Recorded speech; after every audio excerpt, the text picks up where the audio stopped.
5 seconds.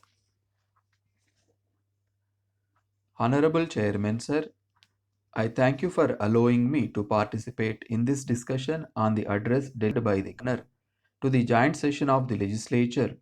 We all appreciate the gesture of the Governor in addressing us first in Tamil and then switching over to English. We all know that we are having the two language formula in our state. As such, it was a very nice gesture on the part of the governor. Within a short period, our governor has tried to associate and align himself with the people of Tamil Nadu, and therefore I once again appreciate that gesture. Sir, as has been pointed out in the governor's address, the year that has gone by was a very difficult year. There was a severe drought and an acute shortage of drinking water in all parts of the country. After the drought, there were heavy and copious rains. As a result, there were floods in certain districts and the people suffered a lot owing to shortage of rice and other essential commodities. But by the grace of nature and by the faith that we have in the common man that he will look at things in a perspective, we have been able to get over the major hurdles, but still we are not out of the woods. I am glad that the governor's address mentioned about the government's appreciation of the work of voluntary associations like the Indian Red Cross Society and others in connection with flood relief operations. They did their very best in the rescue work at the time when floods came. They deserve our congratulations. I would like to suggest that the children who are in the orphanages may be treated on a par with the scheduled caste and scheduled tribes people in the matter of concessions of education, employment, etc. They do not belong to any caste as their parentage is not known to cite a caste. Hence, they are bound to be treated as casteless citizens. So far, no government in this country has given thought to this question.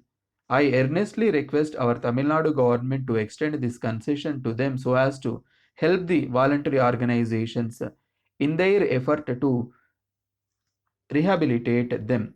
Sir, I am happy to find that the public undertakings of the state government are contributing their might for the growth of the industries. It is a good sign that many of them have wiped out their accumulated losses. Some profit earning new units are being started in public sector. The paper manufacturing unit is one among them. I congratulate the government on entering into such new endeavors, but at the same time, I hope I will not be misunderstood when I say that many units started in this country in the public sector could not function satisfactorily. Therefore, very great care has to be paid at the planning level itself. There is a feeling among the industrialists in the private sector that they are not being consulted and that their advice is not taken in these matters. The advice given by the bureaucrats alone will not help in these matters because there is a vast difference between our bureaucrats and their counterparts in other countries. When an industry is started in the public sector with the huge investment, besides considering the employment opportunity, we have to see the viability of the industry also. For this, we need the full cooperation of the private sector. With their cooperation, I hope the new units that the government have proposed to start soon will meet with great success. I am very glad to say that under the able guidance and supervision of the Honorable the Leader of the House, the tourism industry in Tamil Nadu has grown up in stature compared to what it was some years ago. Still, there is a lot of potential, and the tourism trade can work more successfully.